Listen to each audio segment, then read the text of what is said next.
इसका मन पर शांत हुआ है उसको शमवान पुरुष कहते हैं। शमवान पुरुष के दर्शन से जो सुख मिलता है, जो शांति मिलती है, जो आभा मिलती है, वो बड़े बड़े यज्ञों से, तपों से, व्रतों से नहीं मिलती।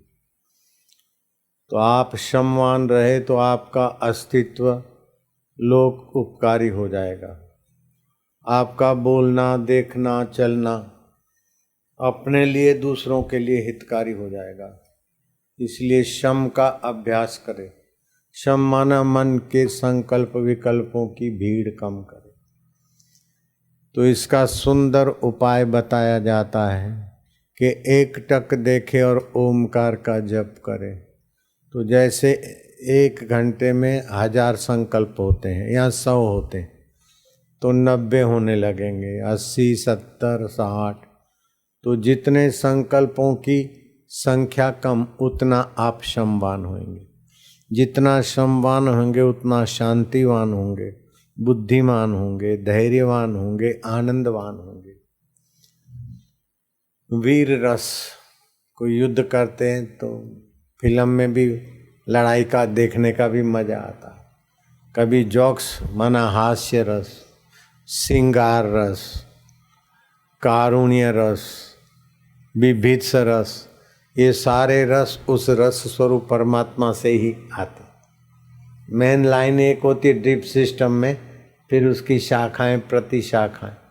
ऐसे भगवान रस स्वरूप है। तो शमवान को सभी रसों का मूल अपने आप मिलता है।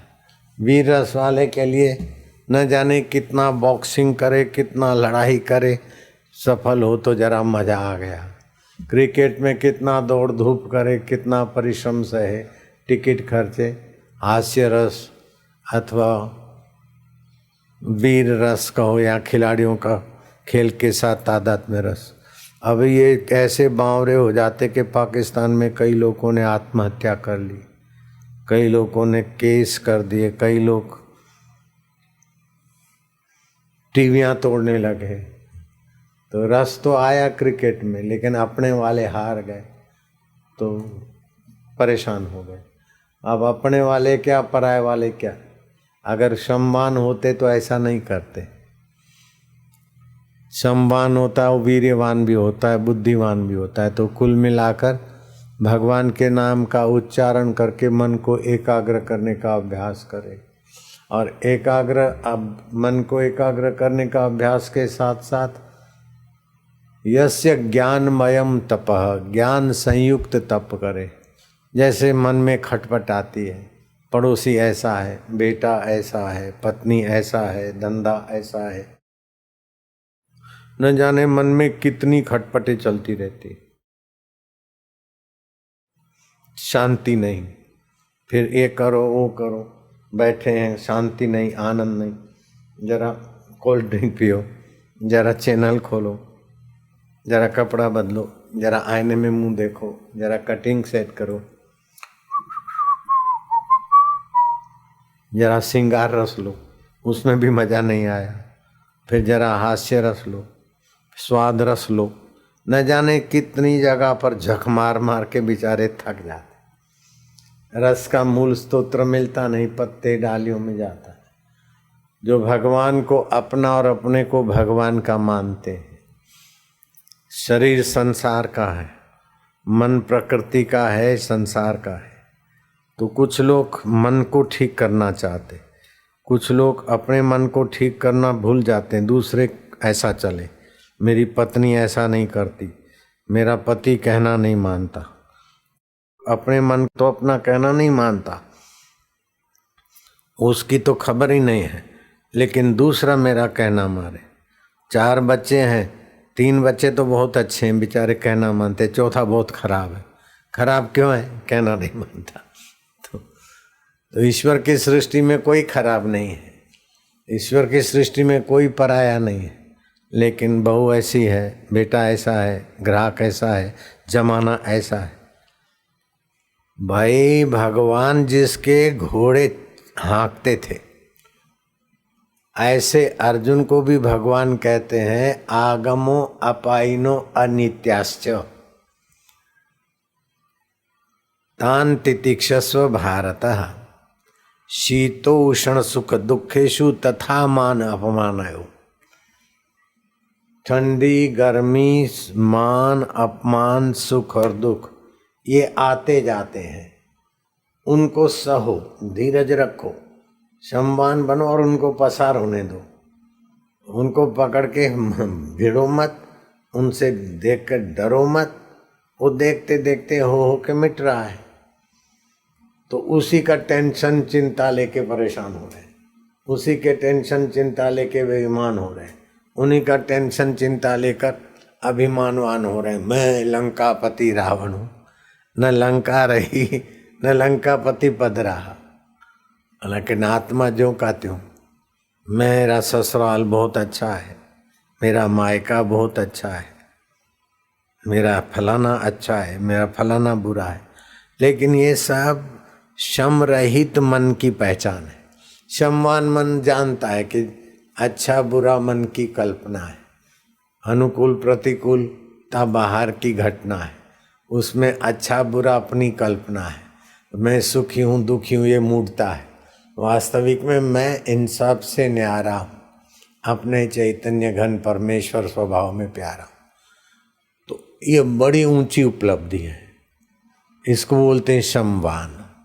तो श्री कृष्ण जैसे वक्ता मिले और अर्जुन जैसा श्रोता मिले तो सार बात ये कही, जो कृष्ण अर्जुन पर इतने दयालु हैं कि उनके घोड़े हाँकते हैं, उस कृष्ण के पास जो सामर्थ्य है, उसके बाद भी कृष्ण कहते हैं शीत उष्ण, ठंडी गर्मी, लाभ अलाभ, मान अपमान, सुख दुख, आगमो अपायनो, ये आता है उसका कोई पाया नहीं। अनित्यस्य तान तितिक्षस्व भारत, उनको सहो, उनको पसारो नहीं दो। आप अपने आत्मा में आओ, अपने आप को पहचानो।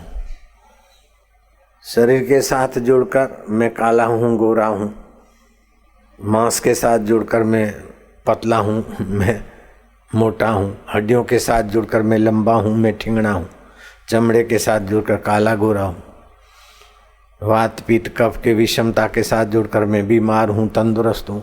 अरे मैं हूँ अपना आप, हर परिस्थिति का बाप, सबको जानने वाला। ओ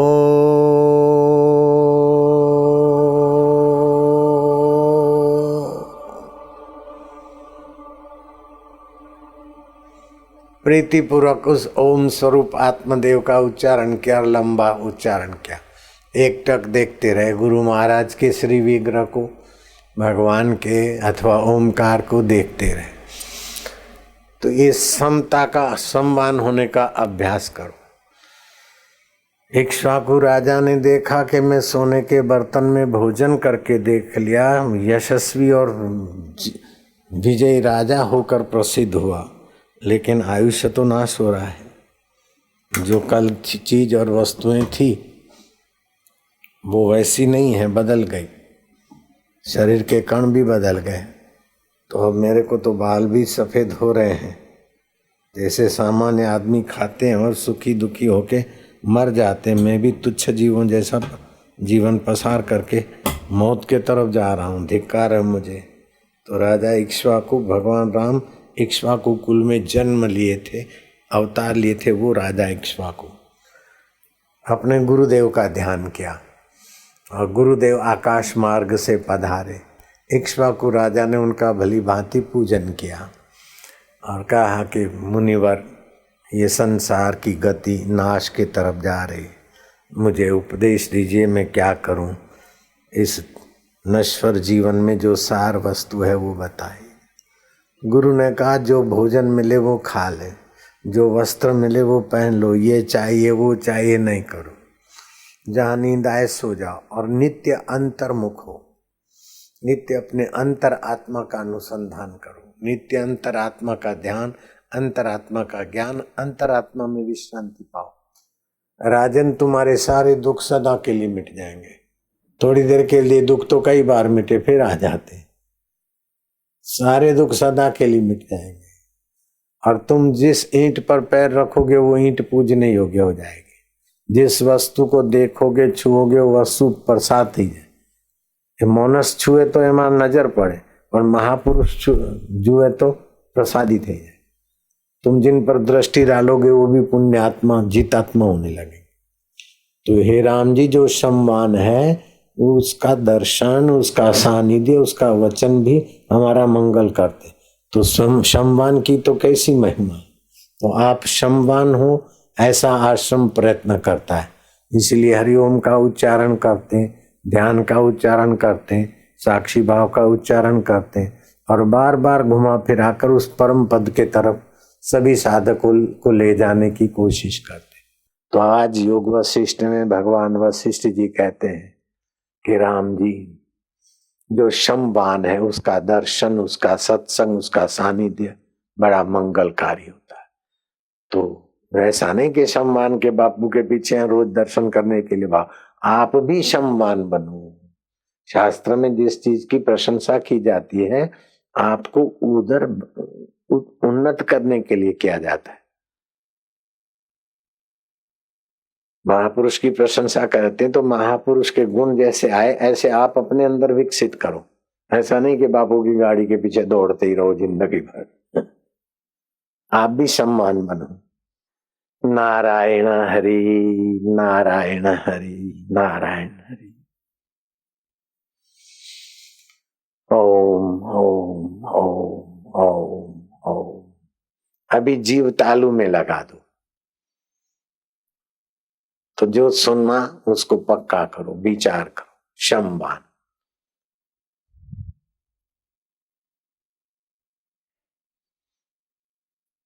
गीता में भी आया शम कारण मुच्यते तत्र एकाग्रह मन कृत्वा यत चित्तेन्द्रिय क्रिया उपविश्यासने योगो भवति दुखा। एक ठीक तरह से आसन बिछा के बैठो। आप जब ध्यान करते तो आपके अंदर आध्यात्मिक बिजली बनती। आध्यात्मिक ओरा नाम दे दो अथवा तो आध्यात्मिक लाइट बिजली कह दो। आसन नहीं बिछा होता तो अर्थिंग से वो चली जाती। तो एक ऐसी जगह रखो जहां रोज बैठ के ध्यान करो, उच्चारण करो।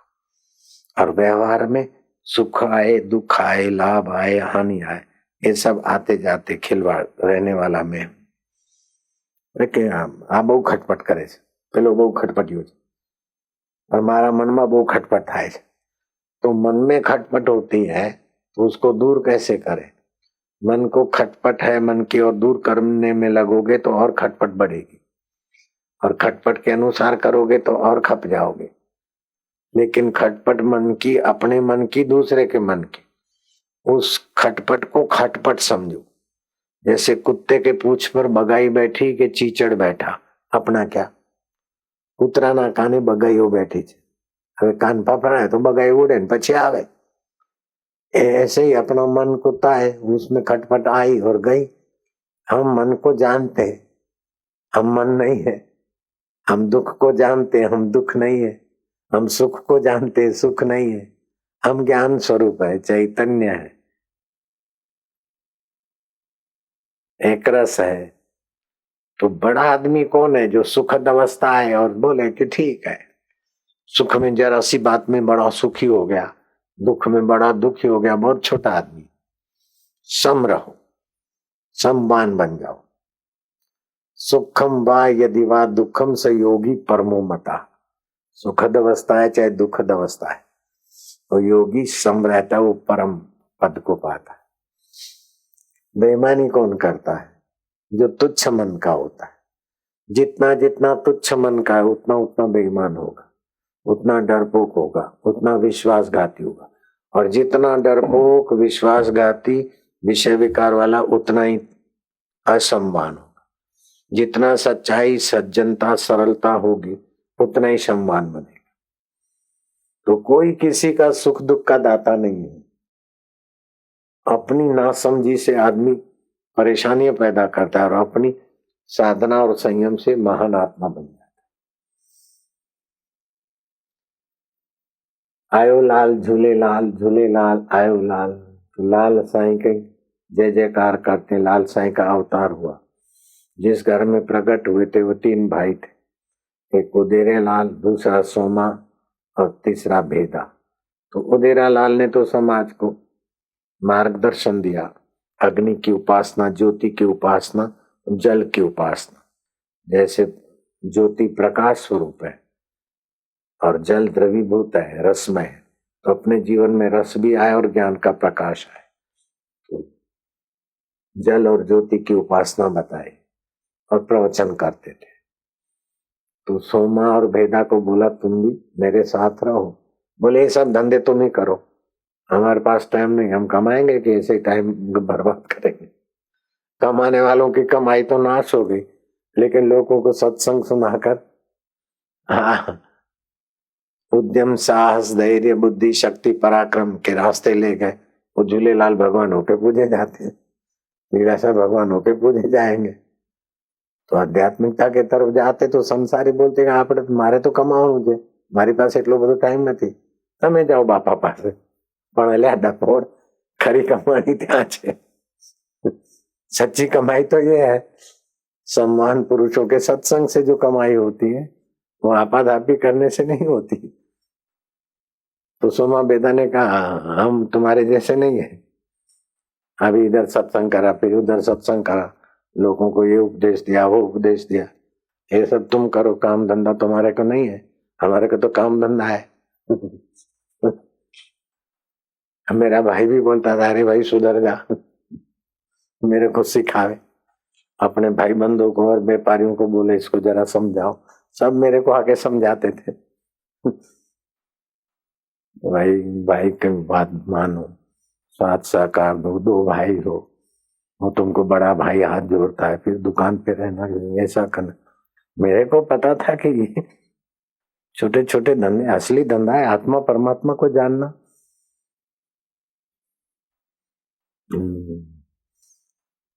तो 100 काम छोड़कर भोजन कर ले, 1000 काम छोड़कर स्नान कर ले, 1,00,000 काम छोड़कर सत्कर्म कर ले, करोड़ काम छोड़कर हरि का ध्यान, हरि का ज्ञान भर के सम्मान हो जा। बस कब मुझे परमात्मा तत्व का साक्षात्कार होगा? ऐसे दिन कब आएंगे कि मैं सुख दुख में सम रहूंगा? ऐसे दिन कब आएंगे कि संसार को स्वप्न मानकर हंसूंगा? ऐसे दिन कब आएंगे कि महलों में रहना पड़े चाहे झोपड़ी में, यश आ जाए चाहे अपयश आ जाए, लेकिन मेरा चित्त निर्लेप रहे और मन में कितनी भी उथल पाथल हो, शरीर में कितना भी रोग या तंदुरुस्ती हो, ये सब प्रकृति में है, अष्टदा प्रकृति में है। भगवान अपने को भिन्न मानते तो हम उनसे क्यों जुड़े? भगवान ने कहा भूमि रापो अनलो वायु खम मनो बुद्धि रेवच अहंकार इत्येव में भिन्ना प्रकृति अष्टदा। 5 भूत, मन, बुद्धि और अहंकार, ये 8, ये प्रकृति है, इसमें परिवर्तन होता है। मैं दृष्टा हूं, इनसे भिन्न हूं। तो भगवान ने अपना अनुभव बताने की उदारता दिखाई ताकि तुम भी इसको अपना अनुभव बना लो। पंच भौतिक शरीर को आप जानते हैं, मन को भी आप जानते हैं, बुद्धि को भी आप जानते हैं, अहंकार को भी आप जानते हैं, तो आप उससे अलग हुए ना। तो भगवान अपने को अलग जानते मानते, आप भी अलग है, आप मान लो, बस जान तो लिया, खाली मान लो।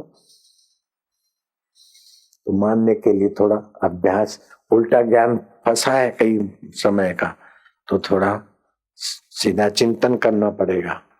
तो ये सत्संग की कैसेटों की सुविधा है, ये सुनते गए, सत्संग में बैठे, ध्यान किया, विचार लाके बार बार अभ्यास करें। जैसे अच्छे घर के लोग कहीं मिट्टी में गंदगी में बैठते तो उठते समय कपड़े झाड़ देते, ऐसे ही संसार के व्यवहार से काम लेना देना हुआ, फिर हरिओम तत्सत और सब गपसप झाड़ दिया, अपने सत्व चित्त आनंद स्वभाव में जागृत हो गए। तो भगवान ने गीता में कहा अभ्यास योग युक्तेन चेतसा नान्यगामिना।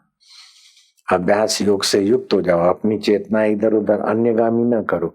अन्य अन्य से व्यवहार करो, लेकिन अन्य अन्य की गहराई में वो अनन्य है।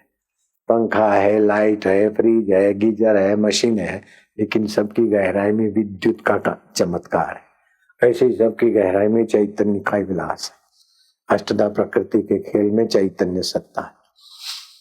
जैसे सब वस्तु में आकाश, ऐसे ही चिदाकाश परमात्मा। टेऊराम महाराज के यहाँ चोरी हो गई तो शिष्यों ने बोला बर्तन और सीधा सब चोरी हो गया, और अपन तो આપણે તો રીતિના ટીબા ઉપર રોકાયા છે। આશ્રમ બનશે ત્યારે બનશે, પણ હવારે જોયું તો હવે નાસ્તો ને બાલ ભોગ ને જમવાનું શું થાય?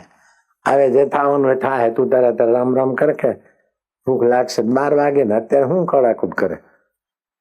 तो के जाए जरा, चोर चोरी कर गए, उसके पद चिन्हों पे खोजे, पुलिस को बोले कुछ नहीं, भजन करो। 12 बजे तो एक ब्राह्मणी आई, अपनी सेविकाओं को लेकर भोजन करा के गई। उसको बोला ये कहाँ से आई तुम? बोले मेरे को आज प्रेरणा हुई तो इधर साधु लोग हैं, मैं ले आए। वो ब्राह्मणी की बात तो साईं टेऊराम टंडो आदम बेरानी के नजीक था, मरुभूमि में तो अपना आश्रम बना रहे थे टिबे पे। लेकिन हम जब बद्रीनाथ, केदारनाथ, ये गंगोत्री गए थे तो ये आश्रम बनने के बाद तो मेरे साथ शंकर भाई थे, मंत्री थे, रेवेन्यू मंत्री करशन भाई, और दूसरे थे, तो 5 लोग हम थे। तो एक बड़ी लंबी जटाधारी साधु की मूर्ति, वो संत आए और मेरे को इशारा करके चलो भोजन करो।